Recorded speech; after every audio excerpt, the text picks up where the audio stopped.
అల్లూరు జిల్లాలో ఘోర ప్రమాదం జరిగింది. చింతూరు మారేడుమిల్లి ఘాట్ రోడ్లో ప్రైవేటు ట్రావెల్స్ బస్సు అదుపు తప్పి లోయలో పడిపోయింది. దీంతో 9 మంది మృతి చెందగా 22 మంది గాయపడ్డారు. గాయపడిన వారిని చింతూరు ప్రభుత్వ ఆసుపత్రికి తరలించారు. ఇందులో ముగ్గురి పరిస్థితి విషమంగా ఉంది. తెల్లవారుజామున 4 గంటల సమయంలో తులసిపాక గ్రామం సమీపంలో ఈ ప్రమాదం జరిగింది. ఇద్దరు డ్రైవర్లు మధు, ప్రసాద్ అక్కడికక్కడే మృతి చెందినట్లు కూడా లేటెస్ట్ అప్డేట్స్ ద్వారా అందుతోంది మనకు సమాచారం. అయితే ఈ ఘటనకు సంబంధించి పూర్తి వివరాలు అందించేందుకు మా కరెస్పాండెంట్ నాయుడు లైవ్ ద్వారా అందుబాటులో ఉన్నారు. నాయుడు, ఈ ఘటనకు సంబంధించి మీ దగ్గర ఉన్న పూర్తి డీటెయిల్స్ ఏంటి? ఇద్దరు డ్రైవర్లు ఎవరైతే ఉన్నారో మధు, ప్రసాద్ కూడా వారిద్దరు అక్కడికక్కడే మృతి చెందినట్లు కూడా మనకి తాజా అప్డేట్ అందుతోంది.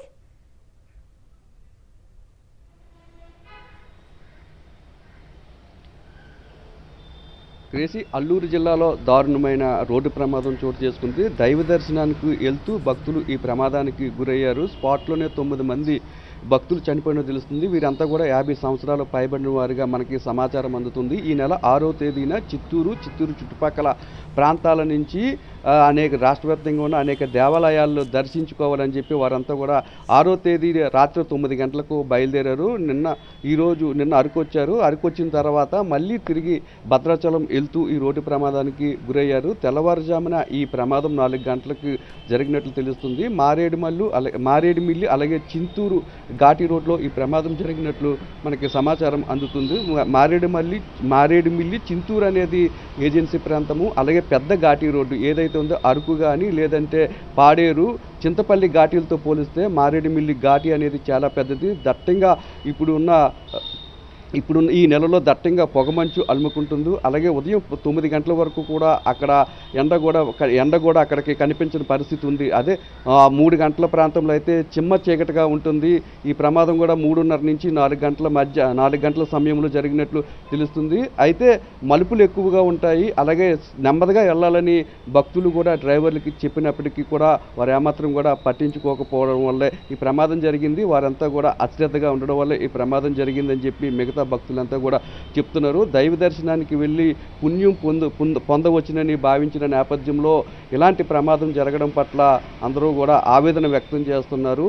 ఇక్కడ సాధారణంగా ఈ ఘాటీలో పయనించాలంటే మామూలుగా ఎక్స్పీరియన్స్ ఉన్న డ్రైవర్లు మాత్రమే వాహనాలు తోలుతారు. కానీ వీళ్ళు చిత్తూరు నుండి వచ్చారు కాబట్టి వీళ్ళకి ఏమాత్రము అనుభవం ఉందనే దాని మీద అనేక అనుమానాలు తలెత్తుతున్నాయి. ముఖ్యంగా ఏజెన్సీ ప్రాంతంలో ఘాటీ రోడ్లోని ఈ ప్రయాణించాలంటే మలుపులు ఎక్కువగా ఉంటాయి. ఒక వాహనం ఇంకొక వాహనాన్ని తప్పించాలంటే చాలా కష్టంగా ఉంటుంది. అది కూడా తెల్లవారుజాము కావడంతో అక్కడ చిమ్మ చీకటిగా ఉంటుంది. దట్టంగా మంచు కూడా కురుస్తుంది.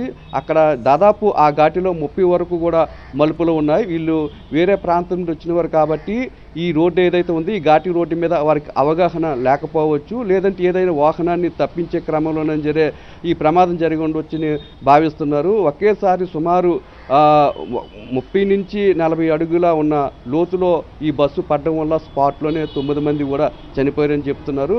తీవ్రంగా గాయపడిన వారిని చింతూరు ఏరియా ఆసుపత్రికి తరలించారు. ఇంకా బాగా గాయపడిన వారిని భద్రాచలం ప్రభుత్వ హాస్పిటల్కి తరలించారు. అయితే ఎవరైతే చనిపోయారో వారందరినీ కూడా బంధువులకి అప్పగించే ప్రయత్నం చేస్తున్నారు. ఇక్కడి నుంచి చిత్తూరు కూడా తరలించే ప్రయత్నం చేస్తున్నారు.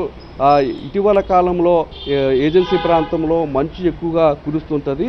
నిన్న చూసుకున్నట్లయితే మామూలుగా ప్లెయిన్ హైవే మీదే వెళ్ళాలంటేనే రోడ్ల మీద ఉన్న మొదలు కానీ లేదంటే ఎదురుగా వస్తున్న వాహనాలు కూడా కనిపించలేని పరిస్థితి నెలకొంటుంది. నిన్న గీతం యూనివర్సిటీకి చెందిన విద్యార్థులు పాడేరు నుంచి అరకు వెళ్తున్న సమయంలో తెల్లవారుజామున రోడ్డు మీద ఉన్న మొదల్ని గుర్తించలేకపోయారు. దట్టంగా పొగమంచు పడుతున్న నేపథ్యంలో అప్పుడు యాక్సిడెంట్ జరిగి ఒక విద్యార్థి మరణించారు. అలాంటిది తెల్లవారుజాము కాబట్టి అసలు పూర్తిగా కూడా డ్రైవర్కి అక్కడ ఎదర ఏముంది, ఏ మలుపు ఉంది, ఏ వాహనాలు వస్తున్నదని కూడా పూర్తిగా తెలిసే అవకాశం లేదు. మలుపు తిప్పబోయే సమయంలో ఈ ప్రమాదం జరిగిందా లేదంటే ఏదైనా వాహనాన్ని తప్పించబోయే క్రమంలో ఈ ప్రమాదం జరిగిందా అనే దాని మీద మాత్రమే ఇంకా పూర్తి స్పష్టత రావాల్సి ఉంది. ముఖ్యంగా వేరే ప్రాంతాల నుండి వచ్చిన డ్రైవర్లు అయితే చాలా జాగ్రత్తగా కూడా బస్సులు నడపాల్సి ఉంటుంది. ఎందుకంటే దగ్గరగా ఘాటీలోని మలుపులు ఉంటాయి.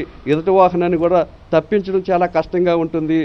పగలపూటే చాలా ఇబ్బందిగా ఉంటుంది. ఘాటీలోని వాహనాలు తరలి వెళ్ళడం అంటే, ఎదటి నుంచి వచ్చే వాహనాలు తప్పించాలంటే ఆ డ్రైవర్కి చాలా అనుభవం ఉండాలి, అలాగే చాలా ఎక్స్పీరియన్స్ ఉండాలి. కానీ వీరు చిత్తూరు జిల్లా నుండి వచ్చారు కాబట్టి వీళ్ళకి ఘాటీలో ప్రయాణించడం అనేది ఎక్స్పీరియన్స్ చాలా తక్కువగా ఉంటుంది.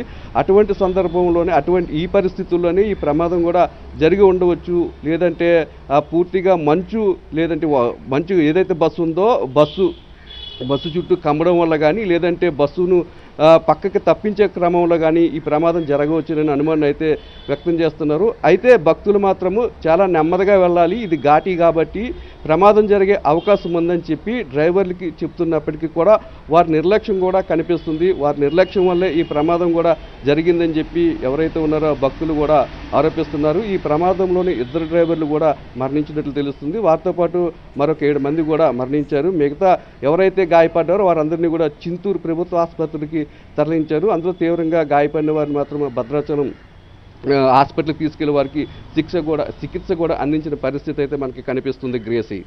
Right, thank you Naidu.